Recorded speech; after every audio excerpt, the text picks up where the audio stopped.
ముందే అందరికంటే ముందే అభ్యర్థిని ప్రకటించాయి. మాగంటి సునీత ఎవరైతే దివంగత మాజీ ఎమ్మెల్యే గోపీనాథ్ సతీమణ్ణి ముందే ప్రకటించారో అప్పుడు చాలా హోప్స్ ఉండేది. ఏదైతే దాదాపు 10-12% కాంగ్రెస్తో పోల్చుకుంటే తాము సర్వేల్లో ముందున్నాము, ఎట్టి పరిస్థితుల్లోనూ జూబ్లీహిల్స్ ఉప ఎన్నికల్లో బీఆర్ఎస్ పార్టీ గెలుస్తుందంటే తాము గెలుస్తామన్న కాన్ఫిడెన్స్ చాలా పెద్ద స్థాయిలో బీఆర్ఎస్ నాయకులు, ముఖ్యంగా కేటీఆర్ కావచ్చు, హరీష్ రావు లాంటి నాయకులు పదే చెప్పిన పరిస్థితి. అయితే కాలం గడుస్తున్న కొద్దీ అదేవిధంగా నవీన్ యాదవ్ను కాంగ్రెస్ పార్టీ ఎప్పుడైతే అభ్యర్థిగా ప్రకటించిందో అప్పటి నుంచి కాస్త పరిస్థితుల్లో మార్పు వచ్చిందన్న ఆలోచనలోకి బీఆర్ఎస్ పార్టీ వచ్చినప్పటికీ కూడా ఇప్పటికీ బీఆర్ఎస్ పార్టీకి చాలా గట్టి నమ్మకంతో ఉంది. ఎట్టి పరిస్థితుల్లోనూ ఈ ఎన్నికల్లో గెలుస్తాము, గెలిస్తే కనుక ఫ్యూచర్లో తిరిగి మళ్ళీ 3 ఏళ్లలో తిరిగి అధికారంలోకి రాబోతాం అనేది బీఆర్ఎస్ పార్టీ పదే చెప్తుంది. అయితే కంటోన్మెంట్ ఉప ఎన్నికను పదే బీఆర్ఎస్ పార్టీ గుర్తు చేసుకుంటుంది. గతంలో అక్కడ సిట్టింగ్ ఎమ్మెల్యేగా ఉన్న సాయన్న బిడ్డ హాస్యనందిని చనిపోయిన తర్వాత వాళ్ళ కుటుంబ సభ్యులకి టికెట్ ఇచ్చినప్పటికీ కూడా ఎక్కడ కూడా సెంటిమెంట్ కలిసి రాలేదు. అదే ఇప్పుడు బీఆర్ఎస్ పార్టీని వెంటాడుతోంది.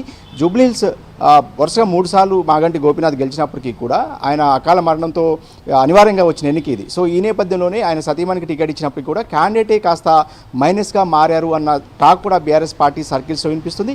ఈ నేపథ్యంలోనే బీఆర్ఎస్ పార్టీ ఏదైతే ఒక నినాదాన్ని ఎత్తుకుంది. 10 ఏళ్ల కేసీఆర్ పాలన, 2 ఏళ్ల కాంగ్రెస్ పాలనను వేజీరి వేసుకుని ఓటు వేయాలి, సిటీలో పెద్ద ఎత్తున తాము అభివృద్ధి చేశామనే నినాదాన్ని ఒకవైపు ఎత్తుకుంటే కాంగ్రెస్ పార్టీ అనేక హామీలు ఇచ్చి ఆ హామీలని ఎక్కడ కూడా ఏదైతే అమలు చేయలేకపోతుంది. కాబట్టి ఖచ్చితంగా బీఆర్ఎస్ పార్టీకి ఓటు వేయాలని వీళ్ళు పదే కోరుతున్నారు. మరొక వైపు అజారుద్దీన్ ఈరోజు ఏదైతే అజారుద్దీన్కి మంత్రి పదవి ఇస్తున్నట్టుగా వార్తలు వస్తున్న నేపథ్యంలో ఇప్పుడు ఈ అంశాన్ని కూడా బీఆర్ఎస్ పార్టీ తమకు అనుకూలంగా మారిద్దన్న ఆలోచనను సాయంత్రం నుంచి కూడా బీఆర్ఎస్ పార్టీ వర్గాల్లో వినిపిస్తున్నాయి. ఎందుకంటే అజారుద్దీన్కి జూబ్లీహిల్స్ ఉప ఎన్నికలో టికెట్ రాకుండా ఎంఐఎం పార్టీ ఏదైతే అడ్డుకుంది, ఎంఐఎం పార్టీకి ఇప్పుడు అజారుద్దీన్కి మంత్రి పదవి ఇవ్వడం ఎంఐఎం పార్టీకి, అదేవిధంగా అసదుద్దీన్ ఓవైసీకి ఎట్టి పరిస్థితుల్లో ఇష్టం ఉండదు. కాబట్టి మీరు చెప్పినట్టు దాదాపు 80,000 నుంచి 1,00,000 ఓట్లు జూబ్లీహిల్స్ నియోజకవర్గంలో ముస్లిం మైనార్టీ ఓట్లు ఉన్నాయి. ఇవన్నీ కూడా చాలా కీలకం.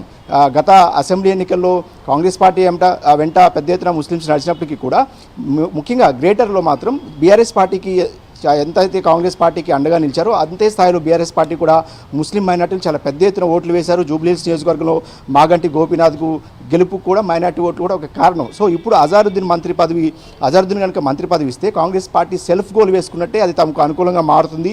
దాన్ని అనుకూలంగా మలుచుకోవాలన్న ఏదైతే చర్చ కూడా ప్రస్తుతం బీఆర్ఎస్ పార్టీలో జరుగుతుంది.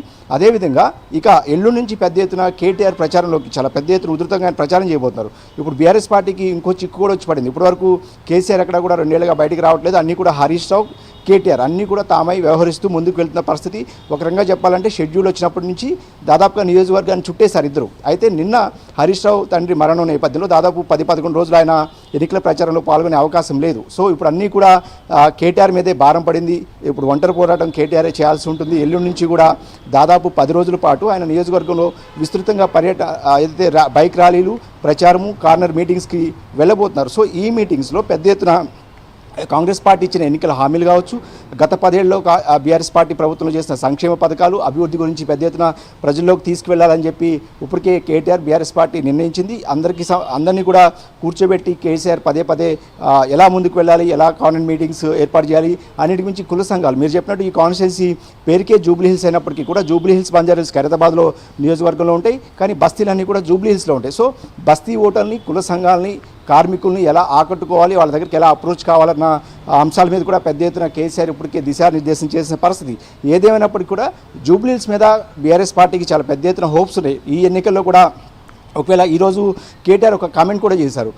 జూబ్లీహిల్స్ ఉప ఎన్నికలో కనుక బీఆర్ఎస్ పార్టీ గెలిస్తే రాజకీయ పరిస్థితులన్నీ కూడా మారిపోతాయి, అధికారంలోకి రావడానికి 3 ఏళ్లు కూడా వేచి చూడాల్సిన అవసరం లేదు, ఆ అవకాశం కూడా ఉండదనేది కేటీఆర్ చేసిన కామెంట్. అంటే ఖచ్చితంగా ఈ ఎన్నికల్లో కాంగ్రెస్ పార్టీ ఓడిపోతే అధికార మార్పిడి కూడా జరిగే అవకాశం ఉంది అన్న అర్థం వచ్చేలా కూడా కేటీఆర్ వ్యాఖ్యానించడం కాస్త రాజకీయంగా చర్చనీయాంశంగా మారింది. ఏదేమైనప్పటికీ కూడా అటు సెంటిమెంటు ఎలాగూ పనిచేయదన్న నిర్ణయానికి అయితే బీఆర్ఎస్ పార్టీ వచ్చింది. ఇక అభివృద్ధి, కాంగ్రెస్ పార్టీ ఎన్నికల హామీలు, వాళ్ళ వైఫల్యాల మీదే పెద్ద ఎత్తున ప్రజలకు వెళ్ళాలనేది బీఆర్ఎస్ పార్టీ ఆలోచనగా ఉంది. రైట్. ఇంకొక మాట, బీఆర్ఎస్లోనే ఒక వర్గం వ్యతిరేకంగా చేస్తోంది అనే ప్రచారం కూడా ఉంది. ఖచ్చితంగా మాగంటి గోపీనాథ్ ఎమ్మెల్యేగా 3 సార్లు ఏదైతే 2014లో టీడీపీ నుంచి తర్వాత 18-23లో బీఆర్ఎస్ పార్టీ నుంచి ఎమ్మెల్యేగా గెలిచినప్పటికీ కూడా ఆయన అధికారంలో ఉన్నప్పుడు కొంతమందిని సొంత పార్టీల వాళ్ళ మీద కూడా కేసులు పెట్టించారు స్వయంగా మాగంటి గోపీనాథే. ఆయనకు ఎవరైతే ఆయన మాట వినని అనుచరులు కావచ్చు, సొంత పార్టీ క్యాడర్ కావచ్చు, ఆయనకి ఎదురు తిరిగిన నాయకుల మీద ఏదైతే సెకండ్ గ్రేడ్ నాయకులు ఉంటారో వాళ్ళందరి మీద కేసులు పెట్టించిన దాఖలాలు కూడా ఉన్నాయని గతంలోనే మాగంటి గోపీనాథ్ మీద బీఆర్ఎస్ పార్టీ కేంద్ర కార్యాలయానికి అనేకసార్లు ఫిర్యాదులు కూడా వచ్చిన సందర్భాలు ఉన్నాయి గతంలో. సో ఈ నేపథ్యంలోనే వాళ్ళు ఇప్పుడు మాగంటి గోపీనాథ్ కుటుంబానికి మళ్ళీ టికెట్ ఇవ్వడానికి వాళ్ళు జీర్ణించుకోలేకపోతున్నారు. అదేవిధంగా టికెట్ ఆశించిన వాళ్ళు ఒకళ్ళిద్దరు కూడా బీఆర్ఎస్ పార్టీలో ఉన్నారు. ఈ టికెట్ ఏదైతే జూబ్లీ హిల్స్ ఉప ఎన్నికకు సంబంధించి వీళ్ళెవరూ కూడా కలిసి